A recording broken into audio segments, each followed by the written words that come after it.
U.S. intelligence agency, mind control. Bombing. The IDF has said it struck what it called an armed terrorist cell in the area. The detention of Miami Dolphins star Tyreek Hill has once again sparked conversations on policing in America, specifically the treatment of Black Americans. Last night, Miami-Dade County Police released body camera footage of the incident this past Sunday, showing officers stopping Hill as he drove to his team's stadium for a game, pulling him from his car, forcing him to the pavement, and handcuffing him. Hey, keep your window down. Keep your window down. I'm going to get you out of the car.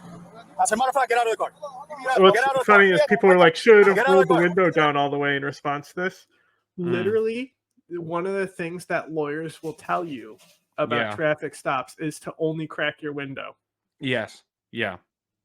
If you roll down your window, it gives police access to the car. Exactly. Get out of the car right now. We're not playing this game. Get out. Get out. Get out. Get out. Get out. Get out. Get out. What the fuck? What part of product is that? What the fuck is happening? Hill was cited for careless driving and failure to wear a seatbelt before being released. Joining me now is Martenzie Johnson, senior writer for Landscape. Martenzie, welcome. Thanks for joining us. Even more reason why seatbelt law should be abolished. Fuck your seatbelt law, cunt. Eat a dick. Anti-seatbelt. Thanks for having me on. So you write about this for your latest Landscape commentary. I just want to ask, what was your first reaction when you saw the video and just saw how this unfolded? It was a semblance of here we go again. I've seen countless versions of this video play out over at least the last decade, at least when I've been an adult and being able to kind of comprehend what's going on. And again, it's the same thing where a Black man gets pulled over, it gets escalated because the police seem to want to escalate it, and then it turns into really violence against that Black person. At least in this case, Tyreek Hill walked away with no injuries. He wasn't shot. He wasn't tased or anything like that. But again, it's just been kind of part of the course for what I've seen. This time he was. So Tyreek Hill went to the game, played in the game, spoke about this incident after the game, and he basically, if it was just a seatbelt and reckless driving, ridiculous. Said he was wondering, what if I wasn't Tyreek Hill? In other words, do you think that him being a famous NFL star played a role in how this unfolded? Do you think that a black guy in a really nice car also had something to do with it? Yes, but also because he was a star and noticeable, you know, is why people stopped and said something. No, it's why they immediately cut him loose with no charges. Yeah. As I think what she's implying. Yeah. But she's asking it to an open thing, knowing that this guy should pick up on what she's putting down. Yeah.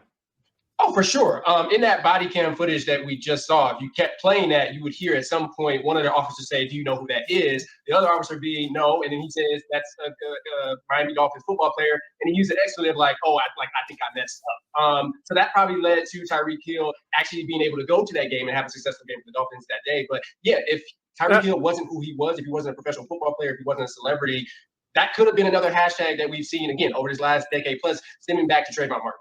You know, we also see in here in the video right before. Not to mention that it could have been, let's say he didn't have a nice car and he wasn't a football player, could have cost him his job too.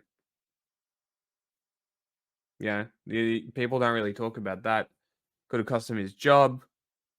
You know, maybe he had a custody thing he had to get to, you know, all this type of shit. And the cops don't give a fuck.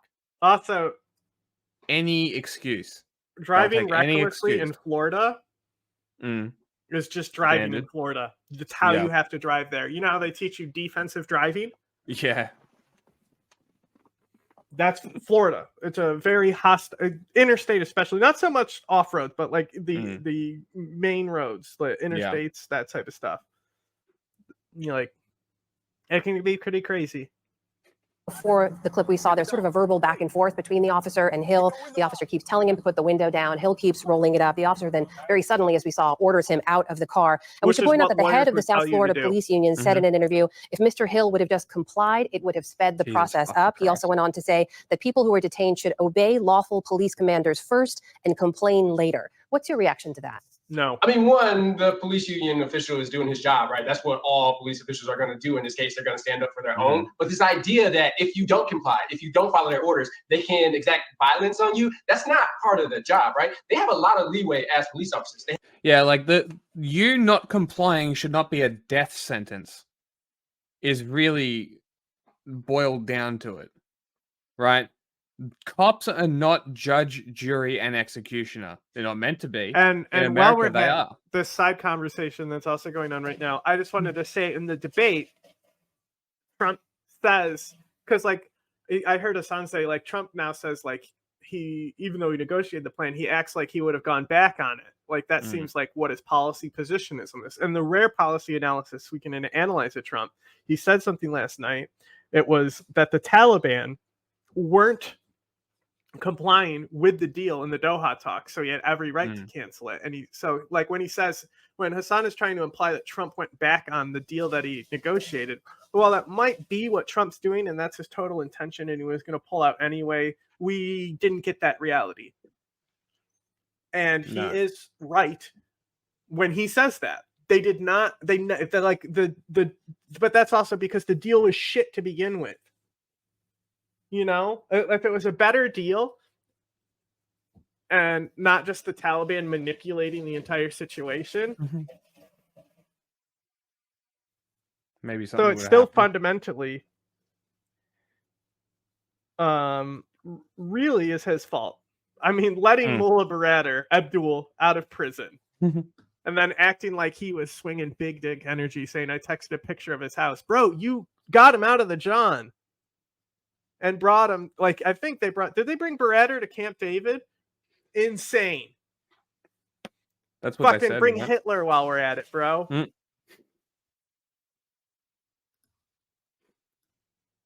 They have qualified immunity that can get them out of lawsuits. They have, powers from the state to shoot and kill people without really any recourse. They get paid a salary that is much higher than most public service, not to mention the overtime that officers like that would get from working those games. So the least that they could do is de-escalate situations. That's all we're asking them to do. And they're saying that if you don't comply with us, if you try to escalate the situation, we'll go even further to the point of violently snatching you out of your car, putting you face first into the pavement, driving my kneecap into your back and arresting you just for, again, like you said, a traffic violation. Martenzi, wrapped up in all these conversations about police duty to de-escalate and disproportionate. Like I said yesterday, the fact that Abdullah was there the whole time, right? And Abdullah was moving, like Abdullah is, like I was saying for years, he's the guy with the plan for after Afghanistan. Like the U.S. is going to leave. The Ghani admin was hold on and take the money as long as we can. Yeah. Abdullah was at least looking at an end game. And like, even though it was like worthless, he even formed a counter council when the Taliban took over with Hekmatyar. Like it brought in like an opposition, tried to make a transition council in place, and basically lives under house arrest under the Taliban now. Oh, like he is like he's like Masood's like secretary boy, you know? Like he used to be like in the forces fighting the Taliban. He knows them well. He knows that they have to coexist. They've always known they've had to coexist. And his plan that he tried to push for so long while the U.S. told him to go fuck himself was that we need to start working and negotiating with the Taliban. Like he literally was like making a one-state solution, you know, because that was the issue, is that Afghanistan was like being divided between Tajik and Pashtun because of the Taliban. That was bad. And he literally is from like, you know, like he was in the main Tajik group.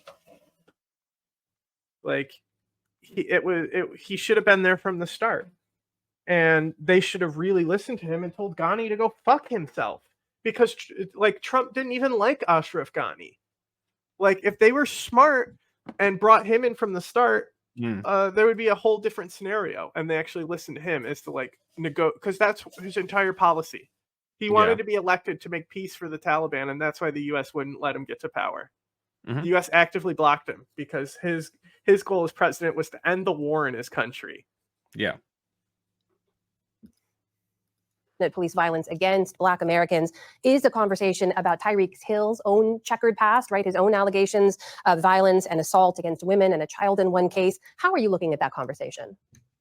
Honestly, I don't think it really matters, right? I have my own opinions. I think a lot of people have their own opinions about Tyreek Hill's history, but something tells me those officers did not know that when they pulled him over. And not to mention, if they were pulling him over for that reason, we're not saying that these cops are just wild feminists and believe that they're taking up for women by arresting Tyreek Hill. That had nothing to do with it. This was just a case of, again, pulling over a black man in a car, escalating the situation, and now turning it into this whole thing. So even the Dolphins organization says that they want to see swift and strong action against these officers. 30 seconds I have left. What kind of action do you think sends a message that discourages this from happening again? Honestly, I'm not exactly sure, right? Every time one of these situations happen, and Tyreek Hill kind of said this himself, it leads to conversations about how do we repair these relationships. That's on the police to do that. That's not on us citizens. They have all the power here. They have all the leeway. It has to start at the top, and then maybe the relationship will be. That is Martenzie Johnson, senior writer for Anscape, joining us tonight. Martenzie, thank you. Good to speak. It's good. Cool. All right, let's do a bridge. A 4-person crew of civilians launched this morning on a private SpaceX rocket for a 5-day mission that aims to include the first commercial spacewalk in history. It comes less than a week after Boeing's troubled Starliner capsule returned to Earth.